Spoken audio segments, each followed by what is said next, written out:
নমস্কার, S Bangla news online খবর সব দেখাবো আমরা।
টালা প্রত্যয় আপনারা দেখতেই পাচ্ছেন, প্রচণ্ড দুর্যোগ চারিদিকে এবং এত জোরে বর্ষা হচ্ছে, শত চেষ্টা করেও দুর্গাপুজো কমিটিগুলোর পক্ষে এই প্রাকৃতিক বিপর্যয়কে আটকানো সম্ভব নয়।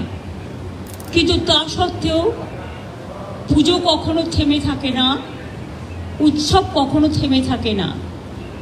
এই পরিস্থিতির মধ্যেও শুভদের যে শুভ উদ্যোগ এবং সুশান্তর যে চারুকলা, শিল্পী সত্তা এবং টালা অঞ্চলের মানুষের, মা বোনেদের, ভাইদের, ক্লাবের সকল সদস্যবৃন্দদের, প্রশাসনের, এখানে তরুণ মালাও আমার সাথে আছেন, যে আন্তরিক উদ্যোগ। মনে রাখবেন, অনেক পৃথিবী, অনেক বিশেষ অতিথি যারা আসেনি প্যান্ডেলে,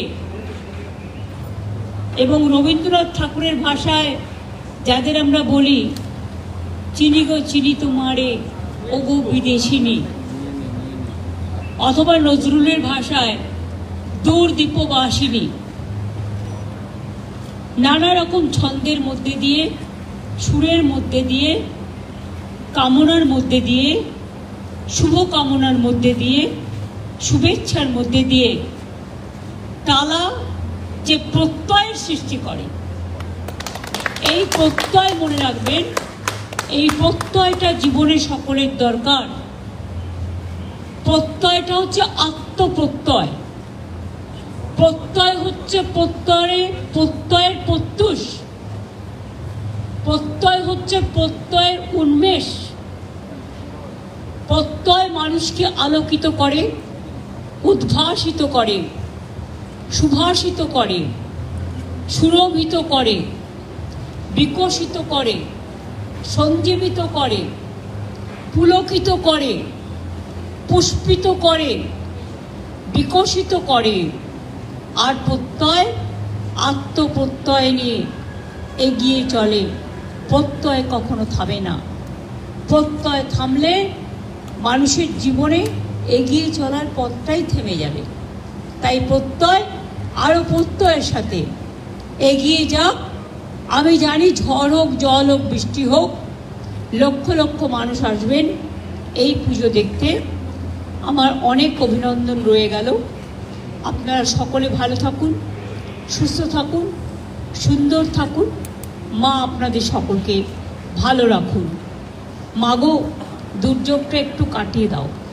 যদিও মা আসছেন দোলায়, প্রকৃতির সেই ছদ্মবেশ, এই যে মেঘ উড়ে যাচ্ছে, তোমরাই তো মেঘটাকে উড়িয়েছ তোমার প্যান্ডেলের মধ্যে দিয়ে। তা মেঘ তোমার ভেতরে আসবে না এটা কখনো হয়? তুমি মেঘ দেখো উড়িয়ে দিয়েছ তোমার প্যান্ডেলের মধ্যে দিয়ে। সেই মেঘের ছায়া আস্তে আস্তে উড়ে যাচ্ছে, অর্থাৎ মা আসছেন, মা হাসছেন। চিন্তা করো না, দুর্যোগ কেটে যাবে। দুর্যোগ একটা শব্দ, শুনলেই সবাই ভয় পায়, ভয়ে সবাই জব্দ। দুর্যোগ একটা শব্দ। এটা আমার একটা গান আছে, গানের লাইন। আমি সবাইকে বলি চিন্তা করার কোনো কারণ নেই। পুজো কদিন অল্প অল্প বৃষ্টি হবে, আবার থামবে, আবার হবে। কিন্তু এই 2-3টে দিন শনিবার পর্যন্ত একটু বৃষ্টির প্রবণতা আছে। যাই হোক, আরে আমার সাথে বর্ষা আসে। পশ্চিমবঙ্গে কোনোদিন কোনো দুর্যোগ আসবে না, কিন্তু আমার সাথে বর্ষা আসে। দুর্যোগ কোনোদিন আসবে। আমি যখন জন্মেছিলাম, তোমরা কি জানো, আমায় মা বলেছিলেন, তখন খুব বর্ষা হচ্ছিল। আর আমি চোখ খুলেছিলাম। আমি অ্যাকচুয়াল আমার সার্টিফিকেটে 5 বছর বাড়ানো আছে, বাবা মা স্কুল সার্টিফিকেটে যেটা দিয়েছেন। এটা আমার বইতে লেখা আছে, কান্তে বইতে। আমি অনেক দিন আগে লিখে দিয়েছি। তো যখন আমি জন্মাই, আমি শুনেছি গ্রামের বাড়িতে, মাটির বাড়িতে, তখন সন্ধি পুজোর সময় সন্ধেবেলায় খুব বৃষ্টি হচ্ছে, প্রচণ্ড বর্ষায় আমার জন্ম হয়। এবং তখন আমি চোখও খুলি না। কিন্তু পরের দিন সবাই বলে গ্রামের মাকে, যে তুই রোদ্দুরে দে, রোদ্দুর উঠেছে। তখন আমাকে রোদ্দুরে দেয়, তখন আমি চোখ খুলি। সুতরাং আমার জীবনের সাথে বর্ষার একটা, কি বলবেন, ভাদ্র আশ্বিন, এগুলোর একটা মিল আছে। কিছু করার নেই। শ্রাবণের ধারার মতো পড়ুক ঝরে, এ তো থাকবেই। কিন্তু থাকলেও চিন্তার কোনো কারণ নেই। মা এসছেন, মা আসবেন। মাকে বরণ করব, মাকে স্মরণ করব, মাকে বরণীয় করে, স্মরণীয় করে রাখবো। আর বাংলাকে সারা পৃথিবীর মানচিত্রে দেখাবো, যা বাংলা পারে কেউ পারে না।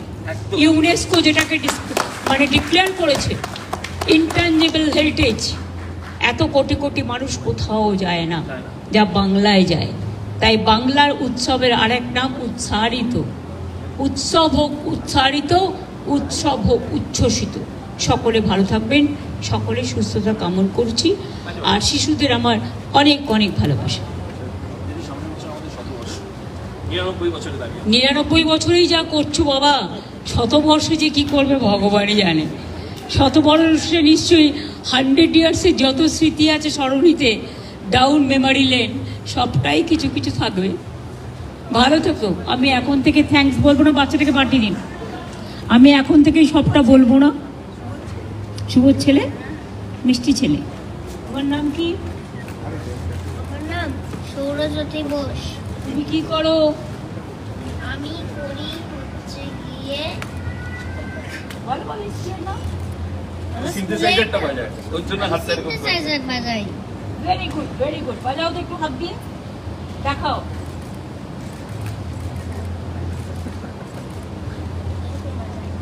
হ্যাঁ আমি জানি, very good very good very good, অনেক অনেক থ্যাংক ইউ সবাইকে বলি।